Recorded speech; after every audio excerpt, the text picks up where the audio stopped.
Imana ishimwe. Praise God. Mpagaze imbere yanyu si uko nshaka kubabwira ibyo ntekereza, no kubabwira imirimo y'Imana. So I stand before you to not speak my thoughts but the works of God. Twari tumaze iminsi tuganira n'abantu aho dutuye. So we spent time sharing with our neighbors. Batubwira yuko byo tuvuga cyangwa ibyo tubabwira ko ari Imana ngo sibyo. And these people have been saying that our preachings are not from God. Ariko ejo bundi ubwo twari turi muri serire kwa kane batsinda. But last time when we gathered at Batsinda said meeting, baratubwiye ati ninjye babwiye umwihariko kuko ninjye ukunda kubaganiza cyane. so personally these people told me this. Muzi ko ibintu byanyu iyo mutangiye ngo ntago umuntu abyumva. They said when you start your message, people do not understand. Ariko yakomeje kuza kumva ngo agenda asobanukirwa. But if one keeps on attending, he or she becomes clear.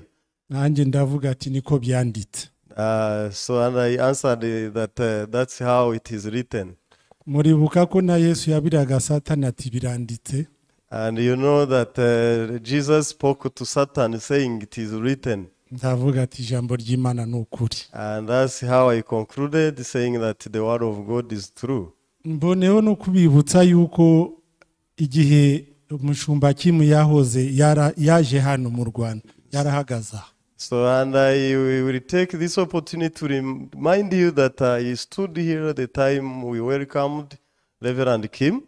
Yatubwiye ibintu byinshi ku bantu bakurikiye icyo giterane. So if to those who attended the conferences, he taught us so many things.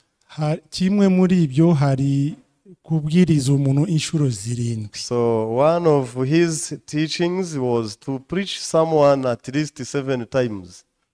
Tujye tubwiriza abantu kubera yuko nubwo atumvise bwa mbere cyangwa bwa kabiri. Let's keep on preaching to people even if they don't understand for the first time or the second time. Komeza. You keep on sharing. Inshuro zirindwi nizigera. If you reach 7 times. Nkuko yatwigishije yatwibutsa Yeriko. So as he taught us based on the story of Jericho. Atubwira bya Namani. And the story of Naaman. Murabizi yuko abantu tushaka yuko ibyo dukoze tubona n'impinduka ako kanya. You know that we human beings want to see the change, quick change out of what we do. Ariko Imana si kwikora. But that's not how God works. Iyo inshuro zirindwi zigeze, if 7 times reaches, Imana irakora. God works. Hari umwe muri abo bantu yaratwise aza kubyara. So one among of those people have been saying was pregnant and finally she gave birth. So aribuka yuko twarateranya aravuga ati ariko bari abantu wabahamagara bakaza kubwiriza no mu rugora. So once she she got this mind to invite us to have fellowship in her home. Umudamu baturanya aravuga ati sha nimujya hariya ndabarahiriye umugabo we. Ati ni wa wundi wo muri Anglican uba mu mwanya wa mbere. So and then the neighbor of her said, spoke to us saying, when you go to that house, yet the husband is attending the Anglican church. Ati ni mushaka umuntu kabisa uzi Biblia neza kugira ngo aze guhangana nawe. So you need to find a preacher who is good at Bible to argue or compete with him. Cyakora byaranshekeje. So it was funny somehow. Ntabwo nabahisha pe byaranshekeje. I can't hide this to you. Nabambwiye ati burindiriye ko twewe tujya guhangana n'umuntu koko. So I answered to this person saying, do you want us to go and argue with a person, a human being? Ndamubwira ati twebwe turavuga ijambo ry'Imana ubutumwa bwiza twigendere. So I said we are going and preach the good news from God and we farewell them. Ariko kugira ngo ntafata umwanya munini uwo muntu bavugaga ko azi ijambo. But the person whom they said he is good at the Bible verses, yashoje nuko avuga ati turi abana beza tuzi bibiliya kandi umugore we yaramurekuye ajya aza gusengana natwe. so he finally saying, witnessing that we are a good people and we know Bible well, and I release my wife together with you always. Ati bariya abantu babaye inshuti zanjye. So and then the man said, these people become my friends. Mbwira wa mudamu umuntu wawe dore nguyu. So I spoke to that lady, you see, the man you have saying, how he reacts. Ati sha ndabemera kabisa. So and also the lady said, I admire you. Ati abantu bemeje uriya mugabo. So the people convinced this man. Mbabwira ati ntabwo ari twebwe. Yumvise ijambo niryo ryamubatuye. So I answered saying, we are not the ones, but he is made free by the word he had. So mu kusoza rero As I'm giving a conclusion, umuntu wari uhagaze aha mudamu atubwira ubuhamya ukuntu abantu bagiye mu giterane bari kubasengera ngo bagakira. So I remember one lady who stood here talking about the healing happened in the conference. Ngo umuntu umwe ngo aragenda ku munsi wa mbere abona bamwe bari gukira ariko we ntakire. So a person attended such a conference and saw others being healed, but she was not healed. Ngo agaruka ku munsi wa kabiri. And she attended for the second day. Abakira barakira ariko we ntakire. Others healed, but she went back without healing. Baramubaza ati se kutari gukira. And she was asked, why are you not getting healed? Ati giterane nikirarangira. So she answered saying, the conference has not yet ended. Hallelujah. Amen. Yesu yakunda kwigisha mu migani. So Jesus used to preach through parables. Kubera twebwe n'ubundi ntabwo dukunda Imana ubusanzwe. Because we normally don't love God. Uwo muntu ati nyuma yaje kuvuga yuko igiterane nikirangira. So this person said that at the end of the conference, ati nzakira. That's when she will be healed. Impamvu mbivuze niki? I say this why? Tumaze kugira abantu bangana hafi n'iritorero hano. So at our place Batsinda cell meeting, we have reached the number of you like this.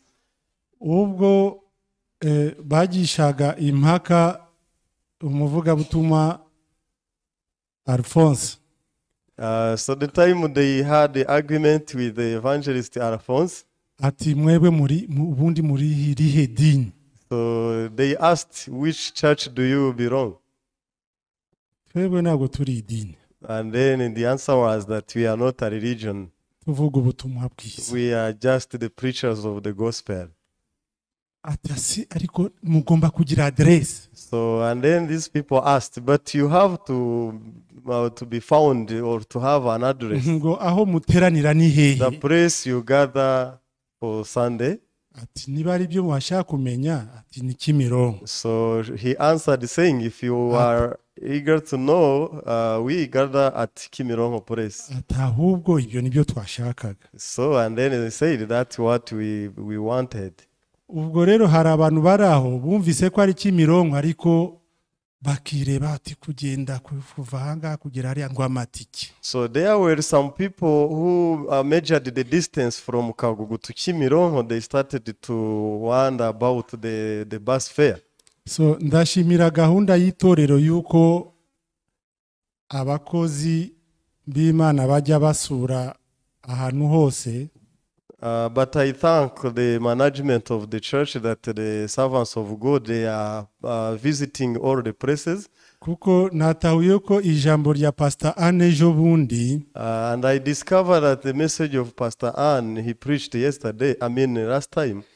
Yatumye abantu benshi batahura yuko ibyo bibwiraga ko ari byo byiza kuri bo bakunze ngo n'ubutunzi bamenye yuko noneho ibyo si byo byiza. So people in our place discover that the things they are hoarding, thinking it is the precious things, are not the ones actually. Kuko nanjye ubwanjye reka mbivugeho gatoya. So because even I personally got something. Nizi ibintu bijyanye n'amashanyarazi y'inganda. So I studied the things about industry and electricity.